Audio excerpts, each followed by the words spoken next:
Shalom, salam sejahtera bagi kita semua. Perkenalkan, nama saya Amri Maludin Sinaga. Saya adalah mahasiswa Universitas Jambi, Fakultas Hukum. Kali ini saya diberikan kesempatan oleh dosen pengampu saya untuk memenuhi salah satu tugas perkuliahan saya. Dan di sini saya akan membahas mengenai tentang penegakan hukum lingkungan. Pertama-tama kita harus mengetahui apa sih arti dari penegakan hukum ini.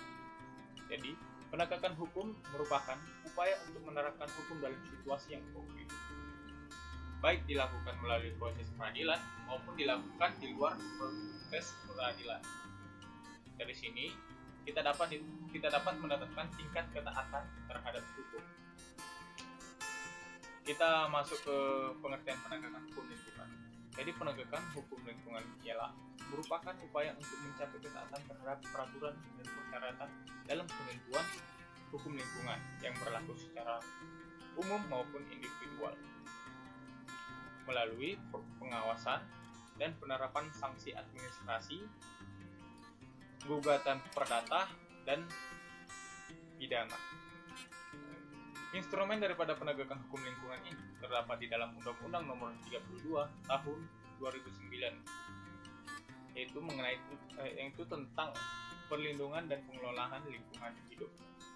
Perlindungan dan pengelolaan lingkungan hidup ini memuat tentang sanksi administrasi, penyelesaian sengketa lingkungan di luar peradilan maupun penyelesaian sengketa lingkungan di peradilan, dan penegakan hukum pidananya.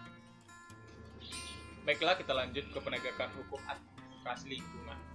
Jadi, penegakan hukum administrasi lingkungan ini memiliki dua sifat, yaitu preventif dan represif.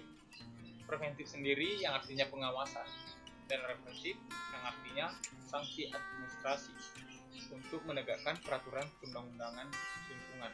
Penegakan hukum lingkungan administrasi dapat diterapkan terhadap kegiatan yang melanggar persyaratan, perizinan, dan peraturan perundang-undangan. Jadi sanksi administrasi di sini memiliki 4 jenis. Yang pertama itu teguran tertulis, yaitu tindakan pemerintah yang pertama yaitu memberikan teguran tertulis kepada si penanggung jawab atau si pelaku pelanggar. Yang kedua, paksaan pemerintah. Yang ketiga, pembekuan izin lingkungan. Biasanya pembekuan izin lingkungan ini tidak bersifat permanen atau dapat dibuka pada suatu waktu. Dan pencabutan izin lingkungan yang keempat. Pencabutan izin lingkungan ini sifatnya permanen. Si pelanggar tidak dapat membukanya kembali. Pedoman penerapan sanksi administrasi di bidang perlindungan dan pengelolaan lingkungan hidup ini yaitu di Peraturan Pemerintah Lingkungan Hidup Nomor 2 Tahun 2013, yang dimana tujuannya itu untuk melindungi lingkungan hidup, menanggulangi lingkungan hidup, memulihkan lingkungan hidup, dan memberikan efek jerah terhadap si penanggung jawab atau terhadap si pelaku yang merusak lingkungan hidup. Kita lanjut ke mekanisme penerapan sanksi administrasi. Jadi mekanismenya itu ada 3, yaitu bebas, bertahap, kumulatif.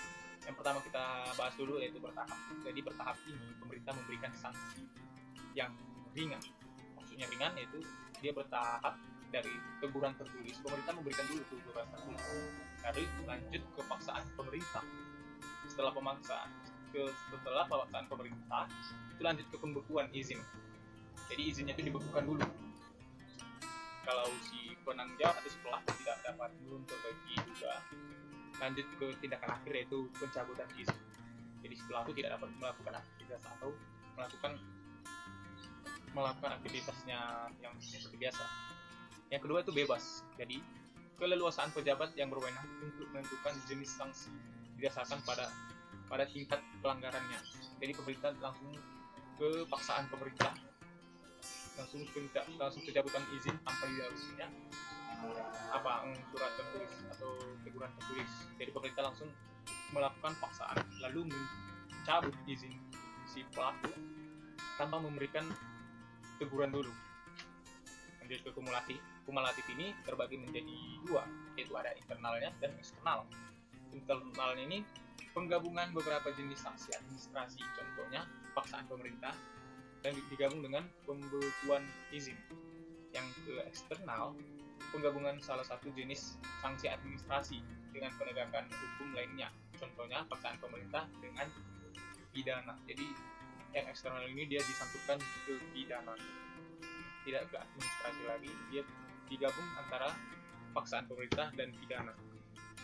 Jadi penerapan sanksi teguran tertulis diterapkan apabila penanggung jawab usaha atau kegiatan melakukan pelanggaran terhadap persyaratan dan kewajiban. Baik, kita masuk ke bagian yang terakhir, yaitu kriteria teguran tertulis. Jadi kriteria teguran tertulis ini terbagi menjadi dua. Yang pertama itu bersifat administratif, yang kedua bersifat teknis, tapi perbaikannya bersifat ringan.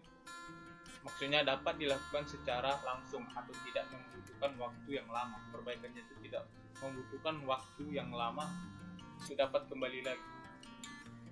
Contoh perbaikan yang lama itu dalam perusakan lingkungan, penggundulan hutan secara liar. Kita harus melakukan reboisasi. Yang kita tahu reboisasi itu memiliki jangka panjang, atau untuk menunggu pohon-pohon yang kita tanam itu memerlukan waktu yang lama.